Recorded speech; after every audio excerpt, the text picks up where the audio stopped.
It's the end of summer and time to start planning some lessons.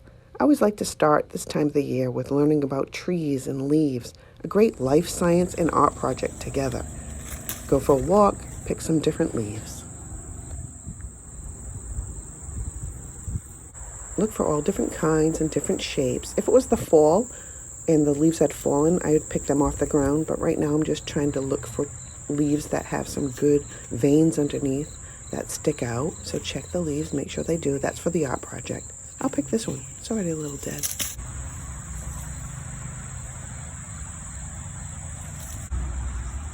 And go to your local library or search online on how to identify plants and trees by looking at their leaves.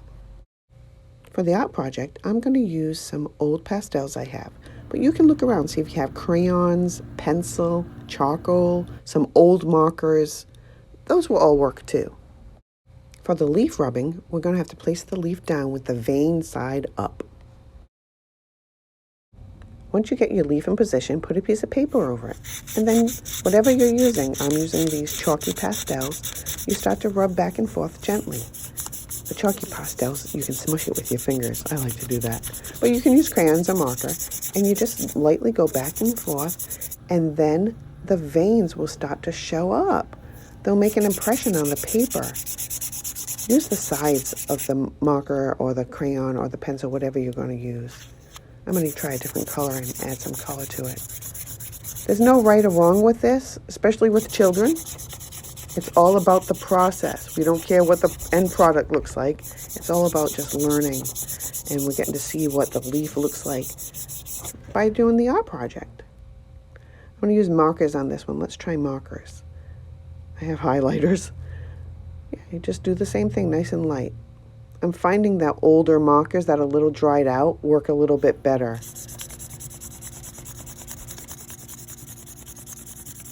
Yeah, I think if the marker's a little bit dried out, it definitely works. And all the colors are so beautiful. Next, I'm going to try pencil.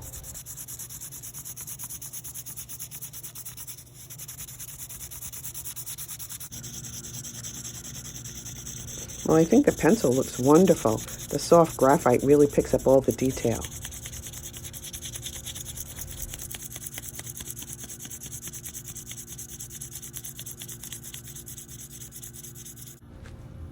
You can add color to your pencil drawing too after you're done. Just fill in where the leaves are.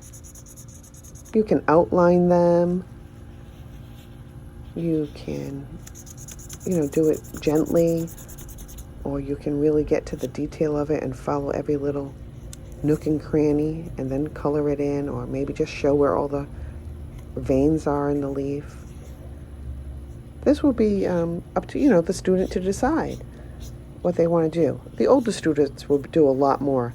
The younger students, really, it's only going to be about scrubbing back and forth and showing the veins popping through. Oh, you know what I should have done? Should have told you to tape it first. So for the little kids, definitely tape down the leaf. The older kids can kind of adjust it themselves.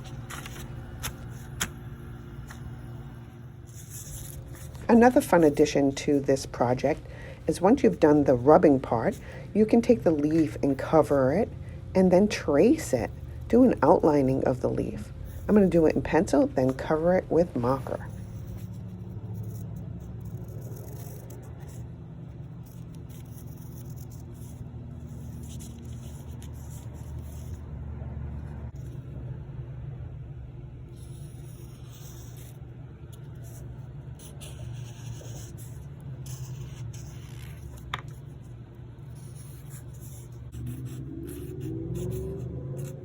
Once the project's done, I think it's fun to label each of the leaves. Another technique is to use the leaf as the stencil. I'll just do it quickly here so you can see. Scrub across and it will leave a negative impression of the leaf underneath. That's fun for the little kids. For the older kids, you can do a more in-depth project.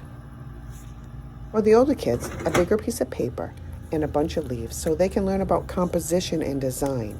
And they can think about where to put the leaves, what their overall project's going to look like. And they can also use this to identify leaves later by labeling them. Science and art together.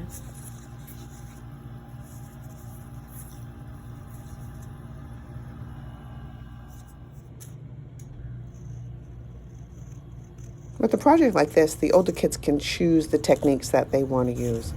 I'm going to do an outline with some complementary colors. I'm going to use a bright orange for my background. I'm going to outline and scrub across using the leaves as a stencil.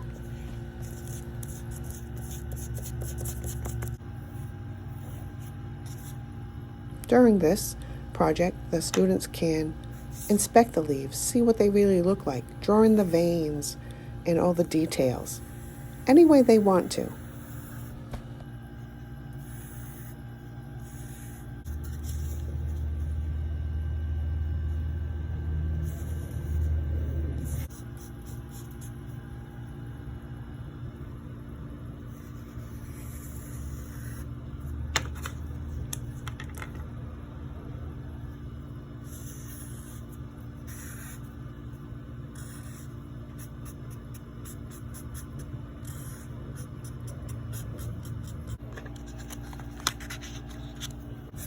I did say I was going to use complementary colors, so orange background is totally the opposite of the greens and the blues I'm going to use. It's going to really make the leaves pop. These chalky pastels are sure messy. My fingers were getting all dirty, so I started using just a cloth to smudge it and to remove some excess.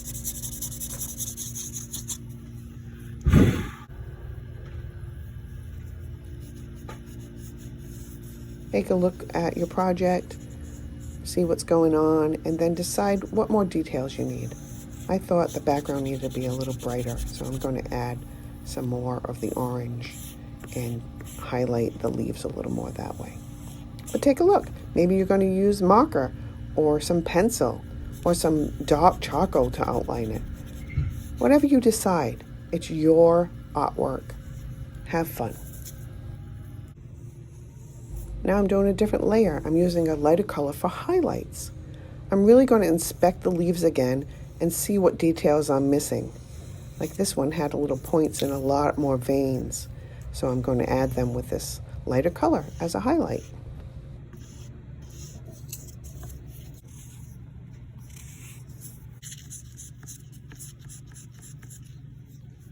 A little side tip. Hairspray like Aquanet, if you spray it over a pastel or a charcoal or a pencil drawing, it will fix it in place so it doesn't rub off. It's a nice little inexpensive way. You can buy the expensive stuff too, and that will work just as well. I hope you like this video, and I hope it helps you add art to all your projects. All right, maybe not all of them, but a lot of them. Look at what we did today. We went for a walk in nature, identified trees out in nature, brought the leaves back, looked at them, inspected them, learned about what they looked like, and reinforced that by doing the art project. Really looking at the leaves closely and drawing the details of those leaves or scrubbing across the paper for the little ones. It's really fun and a good way to get you to learn and to remember what you learned. Because you know, in school, it's pretty boring sometimes, but when you add the fun, is when you learn it. All right, see you next time.